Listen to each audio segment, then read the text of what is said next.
Yeah, certainly. Thanks for having me. I mean, Amaroq has been for 10 years in Greenland, and we've shown heightened interest ever since Trump first made the remarks of acquiring Greenland or having more interest in Greenland. We built a mine, which is not easy in places like Greenland. It's operating, it's producing cash flow and selling gold. We are going to develop a zinc, lead, silver, germanium and gallium mine. Germanium and gallium are the most critical mineral that US needs at the moment. That should be online in 27 and 28. And then to your point, we are drilling 6 different sites in gold, iron ore, copper, nickel, zinc, lead, silver. So this is an operation of 300 people. We have our own logistical arm, services arm, equipment, and so on and so on. And so we come out of the other end in making it work in Greenland in a very difficult position in terms, or I should say, a country where the elements are often against you, but really large in resources. Right. So let's get this a bit more. That's fantastic. Again, I'm gonna steer away from the bigger picture yet, and Karen will come in on that, I'm sure, in a moment. But your company is doing it rather than talking about the opportunities there. But you've also mentioned twice in your first answer what a difficult operating environment is, and how that means, I presume, difficult for extraction. Now, you've got all kinds of incredibly talented men and women on the ground, including lots of former coal miners from the UK and elsewhere. Yeah. So just tell us how tough it is for anyone who wants to get hold of those natural resources to extract them. Well, let me put it like this. What you need for building mines or infrastructure is that you need money, of course, but you need people, right? In Greenland, it's about logistics. It's about bringing those people in because you don't have a big workforce in Greenland, only 50,000 people in total live there. And so it is to understand the logistical route into country. The good thing about Greenland is that these resources are high up in the crust, they're in a very high content, and logistically it's all on sea. Unlike Africa or Australia or elsewhere, where you have to drive or build railway and all of these different things, which is very difficult. So that is the opportunity. But the world started mining in places where there were more people, because it was driven by people and so on. Now it's been focusing more and more where you have less amount of people, the Arctic, right? And so it becomes a logistical factor of doing it. I'm an Icelandic individual, so it doesn't seem very difficult to us because we live in that environment, so you just have to plan and understand. And mines are built in Red Dog in Alaska, one of the biggest zinc, lead, silver mine in the world. You have in Russia plenty of mines there in Arctic areas. So this can all be done if you do enough planning. 1,000 questions, and Steve just put it on the tee for me to talk about the big picture here. We've been discussing this morning, if an American flag were to be planted on Greenland, whether that would make a difference in terms of the optics, capital markets opening up for Greenland, more talent, as you point out, about the labour force challenges coming into Greenland. Do you think it would make a difference, and would you be sitting on a proverbial gold mine in Greenland if that were the case? So let me put it like this. Greenland is for Greenlanders to decide on. They have their own culture, their own rule of law, which is very welcoming for foreign investment. And I should say this, what has been very positive in the focus of focus that Trump has put on Greenland has been that there has been a lot of investors now investing in Greenland from the US. But so has Danish investors, so has European investors, Nordic investors. So this has heightened the interest in country, as well as in Iceland, right?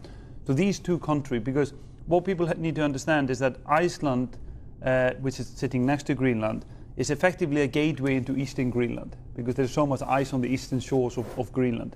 And therefore, for a defense and minerals and infrastructure, you need both of these countries to cooperate. And Iceland is a great example where Denmark and US have supported a free nation in the middle of Atlantic to grow and prosper, with investment, with defense agreements, and so on and so on. So if you ask me, where is the flag going to be, I think we will end up seeing just continuously Greenlandic flag supported by Nordic and US interests. That said, there are security implications now that Trump has raised, that the Russians, the Chinese are supposedly interested in Greenland. If that is the case, do you think security needs to be bolstered in Greenland? And if that were to be the case, would that help your commercial interests? Would it make it seem more secure? It is already being emboldened by investment from Denmark, by investment from NATO, by investment from Nordic countries and US. I don't think this is in the arms of Europe and US. It sits so close to us, so this is a very secure country. But it needs to make sure that we have all of the defending capabilities in place. And let's not forget, the US Which it doesn't have right now. Well, it has, and it's been growing over the past few years. I mean, in 2006, the US Army left Iceland to focus on Middle East. That is now all changing. There's more investment in Iceland and in Greenland. There's more investment to protect the Atlantic. So we're seeing a lot of heightened interest to have that. I mean, just yesterday, I think you reported that a Russian ship was seized out of the coast of Iceland. So these are important things to have in mind for our security. Let me ask you from a commercial point of view, because as much as there is a security aspect, it is entwined with the commercial side of things. And there is no doubt this is an administration, perhaps unlike any administration, that has been aware of commercial opportunities for America from geopolitics. Do you see at the moment, under the current, for want of a better word, under the current sovereignty of Greenland being an independent region within the Danish state as well, do you see any barrier to US commercial interests from the current sovereignty of Greenland? In a way, for them to invest then, you mean? Yeah, I mean, because as far as I can see, why would you want to own a country if you can trade within it without restrictions anyway? If you can actually have all the commercial interests you want, why would you want to then seize that country as well? What I'm asking is are there commercial barriers that you can see? Bearing in mind you're a North American company. You may be an Icelandic working in Greenland, but you're a Toronto-based company. Do you see barriers to American companies who want to invest in Greenland? I think the legislation in Greenland is very welcoming to anyone who wants to invest there. I would though say this, is that I think Greenland and US could put in place investment agreement, free trade, economical area, free movement of, for example, people, goods. Mette Frederiksen is in favour of this, yeah? I think so, yes. I think so, yeah. Yeah. Because I think what you already have between Iceland, Faroe Island and Denmark is a very extensive free trade agreement. And I believe what needs to happen is that all parties need to come together, make a free trade agreement, meaning Iceland, Greenland, as well as US. And this economical area will be huge and really beneficial for US and Europe. Can I tackle the environmental concerns around rare earths? Because that has been central to why Western countries have not built out more rare earth capacity. As we see a fight now with China and other nations around the future of rare earths, is it possible to extract rare earths in a clean manner that doesn't impact the environment? Yes, it is. Especially on the mining front. You can mine rare earth, you can mine uranium without any additional hazard that you had. Where people have been concerned about is the processing. How do you process and how do you leave things out? And then to your point, you need to do that under the standards of, for example, Nordic or US way. You see that with a company called MP Minerals in US. They are doing it at the moment.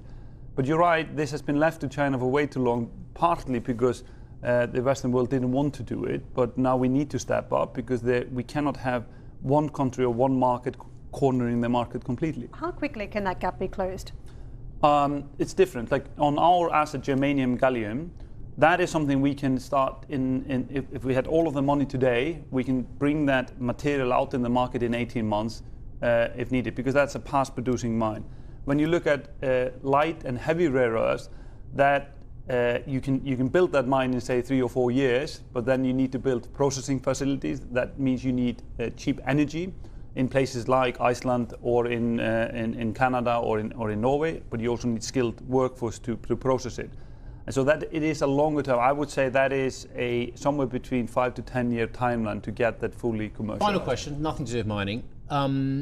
You, better than almost anyone I've ever spoken to, will know what the feeling is on the ground in Greenland as well. Is there any appetite from the Greenland population, forget about the Danes, from the Greenland population to be American? I think there's an appetite and hope similar to what it was for us in Iceland 50 years ago or more than 50 years ago to become independent. Yeah. And I think there is support for that in the Nordic community in Denmark.